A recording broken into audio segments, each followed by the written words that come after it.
সমস্ত স্টুডেন্টরা ফিফথ সেমিস্টারের ইতিহাস অনার সাবজেক্টটি নিয়েছো, CC12 পেপারটি রয়েছে তোমাদের জন্য। CC12 পেপারে এসএকিউ কোশ্চেন উইথ অ্যান্সারগুলি এই ভিডিওর মাধ্যমে তোমাদেরকে সলভ করিয়ে দেবো। চ্যানেলে নতুন হয়ে থাকলে চ্যানেলটি সাবস্ক্রাইব করে রাখো, পাশে থাকা বেল আইকনে প্রেস করে অল নোটিফিকেশন কিন্তু অন করে দেবে। যখনই আমি নতুন কোনো ভিডিও আপলোড করব সবার আগে তোমাদের কাছে পৌঁছে যাবে। চলো আজকের আমরা দেখে নেবো CC12 পেপারে আমাদের সাজেশন ভিডিও থেকে তোমরা কতটা এসএকিউ কোশ্চেন কমন পেলে আর কোন কোশ্চেনগুলি এসেছিল আমরা এই ভিডিওর মাধ্যমে দেখে নেব। তোমরা দেখে নাও একের দাগে কয়ের দাগে যে কোশ্চেনটি ছিল, মুঘল সম্রাট দ্বারা নিযুক্ত বাংলার শেষ সুবাদার কে ছিলেন? অ্যান্সার হবে মুর্শিদ কুলি খাঁ। অ্যান্সার হবে মুর্শিদ কুলি খাঁ। নেক্সট কোশ্চেন খয়ের দাগে রয়েছে বক্সার যুদ্ধে যোগদানকারী অযোধ্যার নবাব কে ছিলেন? অ্যান্সার হবে সুজা উদ দৌলা। অ্যান্সার হবে সুজা উদ দৌলা। নেক্সট কোশ্চেন কত সালে শ্রীরঙ্গপত্তমের চুক্তি স্বাক্ষরিত হয়? অ্যান্সার হবে 1792 সালে। অ্যান্সার হবে 1792 সালে। নেক্সট কোশ্চেন কী রয়েছে আমরা দেখে নেব। ঘয়ের দাগে যে কোশ্চেনটি রয়েছে, প্রথম কোন দেশীয় রাজ্য অধীনতামূলক মিত্রতা চুক্তির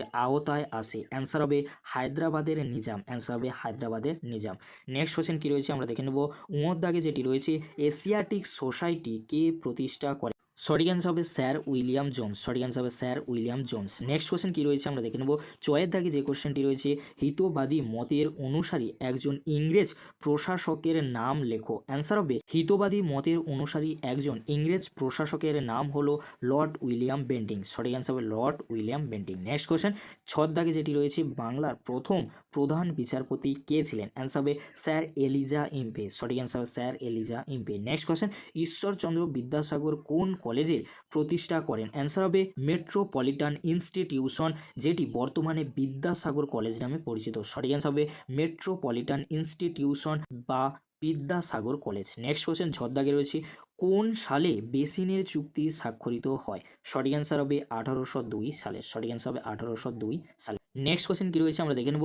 কোন গভর্নর জেনারেল ভারতে রেলপথ স্থাপনের সিদ্ধান্ত নেন? অ্যান্সার হবে লর্ড ডালহৌসি। অ্যান্সার হবে লর্ড ডালহৌসি। নেক্সট কোশ্চেন টর দাগে রয়েছে, বাংলায় কার নেতৃত্বে ওয়াহাবি আন্দোলনের সূত্রপাত হয়? সঠিক অ্যান্সার হবে তিতুমির। সঠিক অ্যান্সার হবে তিতুমির। নেক্সট কোশ্চেন ঠর দাগে রয়েছে, দামিনী কোহ বলতে কী বোঝায়? অ্যান্সার হবে পাহাড়ের প্রান্ত দেশ। অ্যান্সার হবে পাহাড়ের প্রান্ত দেশ। নেক্সট কোশ্চেন কী রয়েছে আমরা দেখেন, দ্য পেজেন্ট অ্যান্ড দ্য রাজ বইটির রচয়িতা কে? অ্যান্সার হবে এরিক স্টোকস। অ্যান্সার হবে এরিক স্টোকস। নেক্সট কোশ্চেন কী রয়েছে আমরা দেখে নেব, নানা সাহেব কোন পেশোয়ার দত্তক পুত্র ছিলেন? অ্যান্সার হবে দ্বিতীয় বাজিরাও। সঠিক অ্যান্সার হবে দ্বিতীয় বাজিরাও। নেক্সট কোশ্চেন আলোচনার পূর্বে তোমাদেরকে বলবো, আমাদের সাজেশন ভিডিও থেকে তোমরা কতগুলি এসএকিউ কোশ্চেন কমন পেলে অবশ্যই তোমরা কিন্তু কমেন্ট করে আমাকে জানিও। নেক্সট কোশ্চেন কী রয়েছে আমরা দেখে নেব, অর্থাৎ এটি কিন্তু শেষ কোশ্চেন, ভারতে শেষ মুঘল সম্রাট কে ছিলেন? অ্যান্সার হবে দ্বিতীয় বাহাদুর শাহ। অ্যান্সার হবে দ্বিতীয় বাহাদুর শাহ। এবারে আমরা দেখে নেব দুইয়ের দাগে। দুইয়ের দাগে তোমাদের 5 মার্কসের যে কোশ্চেনগুলি এসেছিল তোমরা দেখে নাও। ফার্স্ট কোশ্চেন ছিল প্রাচ্যবাদ কি? এই কোশ্চেনটি কিন্তু আমাদের দেওয়া সাজেশন থেকে কমন তোমরা পেয়েছো। নেক্সট কোশ্চেন কী রয়েছে আমরা দেখে নেব, চতুর্থ ইঙ্গ মহীশূর যুদ্ধের কারণ ও ফলাফল কী ছিল? নেক্সট কোশ্চেন কী রয়েছে আমরা দেখে নেব, অধীনতামূলক মিত্রতা নীতির তাৎপর্য কী ছিল? এই কোশ্চেনটি আমাদের দেওয়া সাজেশন ভিডিও থেকে তোমরা কমন পেয়েছো। নেক্সট কোশ্চেন কী রয়েছে আমরা দেখে নেব, তৃতীয় পানিপথের যুদ্ধের গুরুত্ব ব্যাখ্যা করো। কোশ্চেনটি কিন্তু আমাদের দেওয়া সাজেশন থেকে তোমরা কমন পেয়েছো। নেক্সট কোশ্চেন কী রয়েছে আমরা দেখে নেব, 1813 চার্টার অ্যাক্টের গুরুত্ব নির্ণয় করো। নেক্সট কোশ্চেন কী রয়েছে আমরা দেখে নেব, নব্যবঙ্গ বলতে কাদের বোঝানো হতো? তাদের লক্ষ্য কী ছিল? নেক্সট কোশ্চেন রাজা রামমোহন রায়কে আধুনিক ভারতের জনক বলা হয় কেন? নেক্সট কোশ্চেন কী রয়েছে আমরা দেখে নেব, মহারানী ঘোষণার 1858 তাৎপর্য ব্যাখ্যা করো। এই কোশ্চেনটি আমাদের দেওয়া সাজেশন থেকে তোমরা কমন পেয়েছো। তোমাদেরকে বলে রাখি, এখানে 5 মার্কসের জন্য 4টি কোশ্চেন তোমাদের লিখতে হয়। আমাদের দেওয়া সাজেশন থেকে তোমরা 4টি কোশ্চেনই কমন পেয়েছো। যদি না তোমরা বিশ্বাস করে থাকো, এই ভিডিও ডেসক্রিপশন বক্সে সেই ভিডিওর লিঙ্ক রয়েছে, তোমরা পারলে একবার দেখে নিও। এবারে আমরা দেখে নেব 3-এর দাগে 10 মার্কসের কোশ্চেনগুলি, আর আমাদের দেওয়া সাজেশন থেকে তোমরা কতগুলি কোশ্চেন কমন পেয়েছো তোমরা অবশ্যই কমেন্ট করে আমাকে জানিও। চলো পরবর্তীতে 10 মার্কসের কোশ্চেনগুলি আমরা দেখে নেব, আর কোন কোশ্চেনগুলি আমাদের দেওয়া সাজেশন থেকে তোমরা কমন পেয়েছো সেগুলি আমরা দেখে নেব। 3-এর দাগে ফার্স্ট কোশ্চেন রয়েছে, অষ্টাদশ শতক ছিল গতিময়তার যুগ, এই মত সমর্থনযোগ্য? এই কোশ্চেনটি কিন্তু আমাদের দেওয়া সাজেশন থেকে কমন এসেছে। নেক্সট কোশ্চেন কী রয়েছে আমরা দেখে নেব, 1835 থেকে 1857 খ্রিস্টাব্দের মধ্যে শিক্ষা বিষয়ে সরকারি নীতি কী ছিল? নেক্সট কোশ্চেন কী রয়েছে আমরা দেখে নেব, হায়দার আলী ও টিপু সুলতানের অধীনে মহীশূর কীভাবে দক্ষিণ ভারতের ইংরেজের আশঙ্কার কারণ হয়ে দাঁড়িয়েছিল? এই কোশ্চেনটি আমাদের দেওয়া সাজেশন ভিডিও থেকে তোমরা কমন পেয়েছো। নেক্সট কোশ্চেন কী রয়েছে আমরা দেখে নেব, উইলিয়াম বেন্টিংয়ের সংস্কারগুলির ক্ষেত্রে হিতবাদী চিন্তা কীভাবে প্রভাব ফেলেছিল? এই কোশ্চেনটি আমাদের দেওয়া সাজেশন থেকে কমন পেয়েছো তোমরা। নেক্সট কোশ্চেন কী রয়েছে আমরা দেখে নেব, অবশিল্পায়ন কীভাবে ভারতীয় অর্থনীতিকে আঘাত করেছিল। এই কোশ্চেনটিও আমাদের দেওয়া সাজেশন থেকে তোমরা কমন পেয়েছো। নেক্সট কোশ্চেন কী রয়েছে আমরা দেখে নেব, 1857 সালে মহাবিদ্রোহে কৃষক শ্রেণীর ভূমিকা নিরূপণ করো। এই কোশ্চেনটিও আমাদের দেওয়া সাজেশন থেকে তোমরা কমন পেয়েছো। তোমাদেরকে বলে রাখি 3-এর দাগে 10 মার্কসের জন্য 6টি কোশ্চেন এসে থাকে। 6টি কোশ্চেনের মধ্যে তোমরা 5টি কোশ্চেন আমাদের দেওয়া সাজেশন ভিডিও থেকে তোমরা কমন পেয়েছো। চলো তার প্রুফ আমরা দেখে নেব।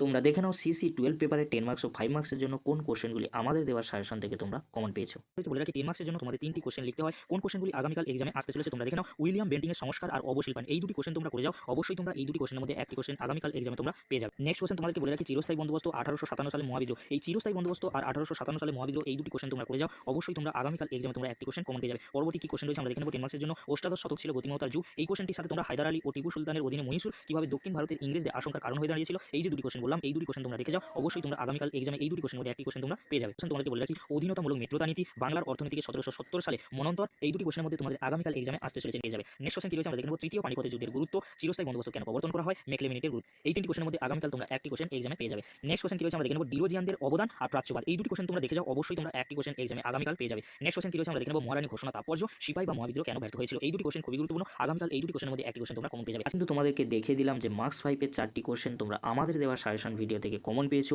এছাড়া 10 মার্কসের জন্য তোমাদের 3টি কোশ্চেন লিখতে হয়, সেখানে তোমরা 5টি কোশ্চেন কমন পেয়েছো আমাদের দেওয়া সাজেশন ভিডিও থেকে। শেষ করবার পূর্বে তোমাদেরকে বলে রাখি সিসি 12 পেপারে কতগুলি কোশ্চেন কমন পেলে তোমাদের কেমন এক্সাম হলো অবশ্যই তোমরা কমেন্ট করে আমাকে জানিও।